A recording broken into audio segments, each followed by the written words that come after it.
just waved at me in the window. So awkward. Don't really need an audience for this. I ripped the box. I was doing so good as well. Oh no. Capture it. Oh my god. I'm trying to film a video here. It's a good job none of my neighbours are home.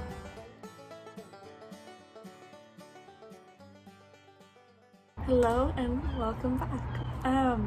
So as you can see, I am in a completely different setup this week, and that is because we are going to be testing some gear today, and it just felt more appropriate to sit down.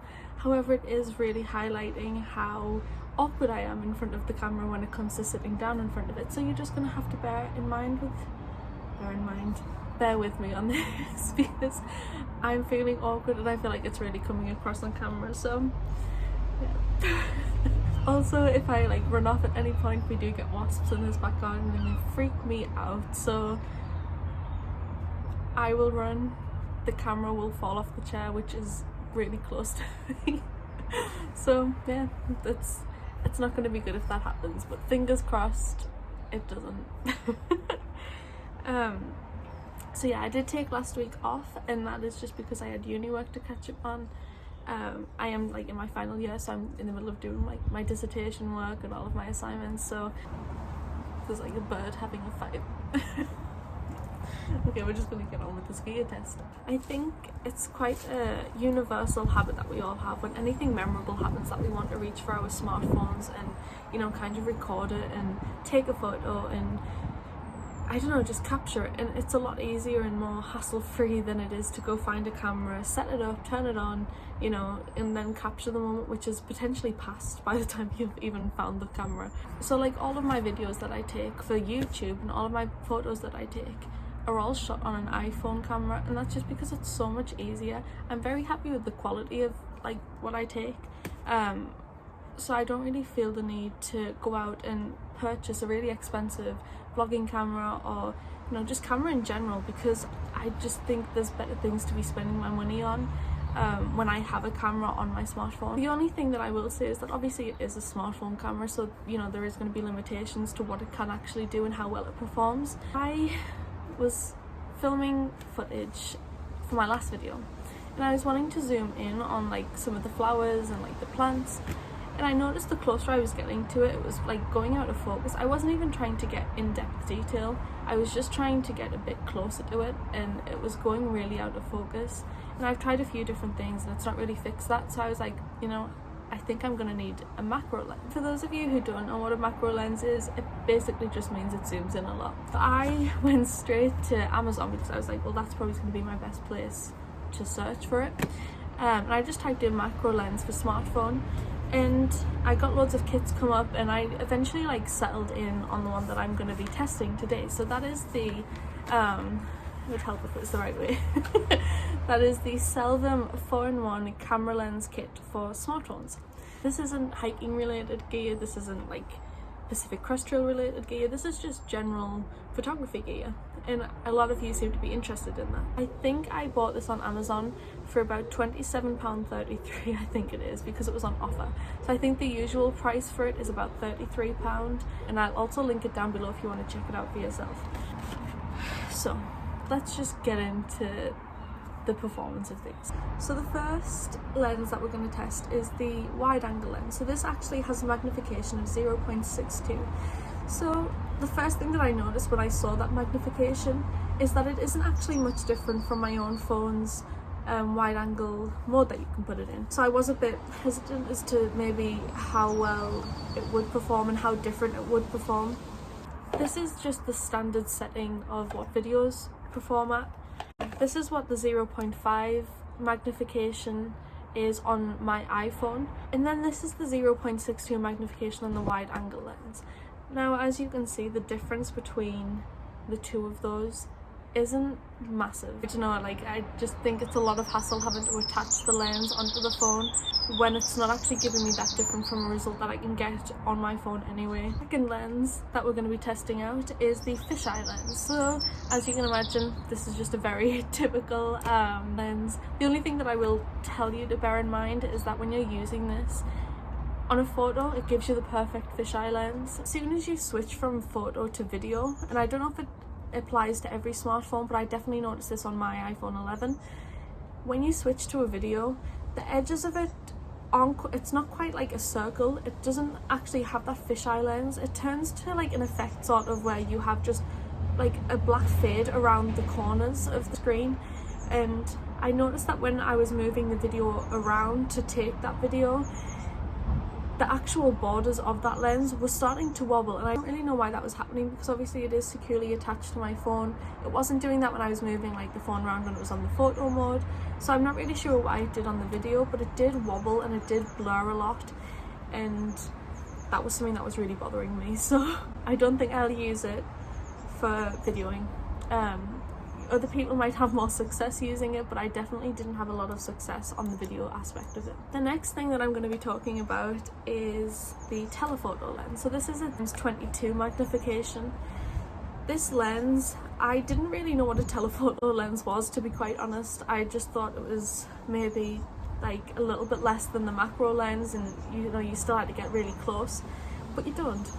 So I was standing really close at first to this like plant, and I was trying so hard to get it to focus in on this plant, and I was twisting like the little nozzle it has on it, and I was doing all sorts. I was moving around, I was doing everything I could, and I was like, it's really just not working. I was like, I think it's broke. I was so ready to just write it off, and I was like, well, hang on. I was like, it's not working. The closer I get to it, it's just getting blurry. I was like, I'll move back. So I did.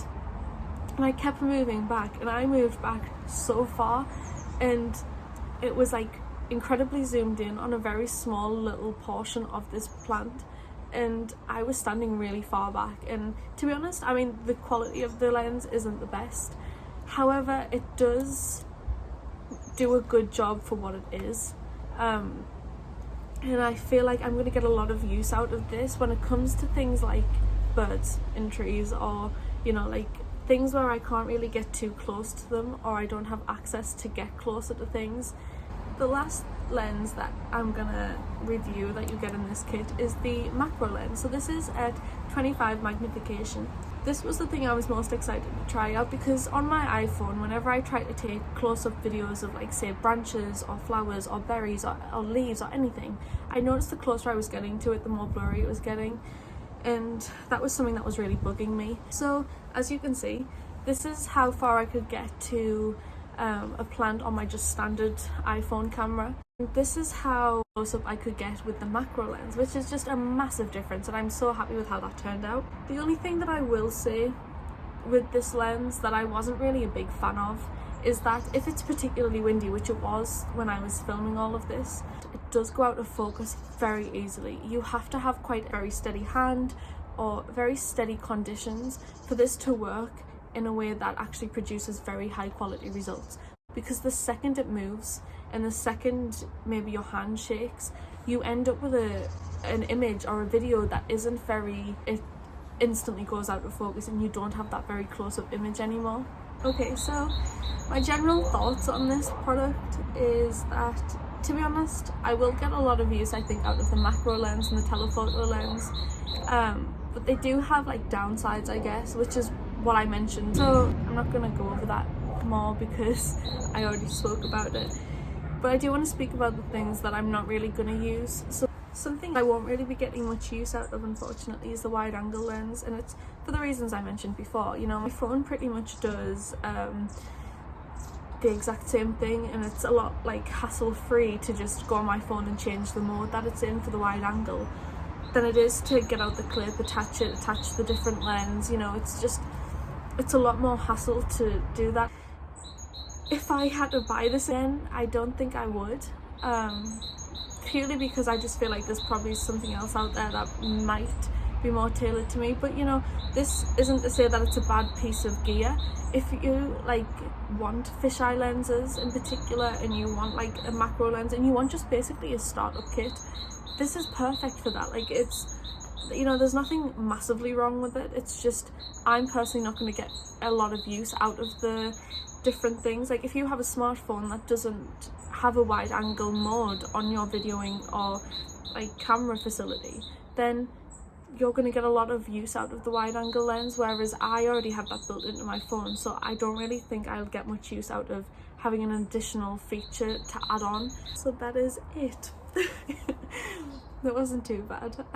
Thank you for watching, thank you for supporting. I'm now nearly at 1,100 followers on Instagram, which is insane considering at the start, like a couple months ago, I only had a couple hundred, and I'm now like way past what I ever thought I would ever get on there, to be honest.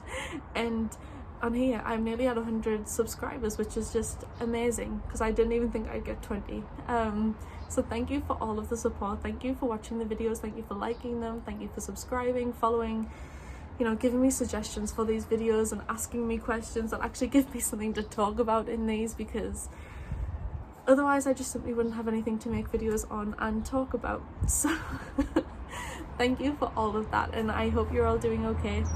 I will see you next week. If you have any suggestions in the meantime, feel free to pop over to my Instagram and like let me know, or leave a comment of what you want to see in next week's video, or if you don't like this style of video, just anything, any kind of feedback or like suggestions, feel free to leave them or message them. And in the meantime, have fun doing whatever it is that you do, and I will see you next week. Bye.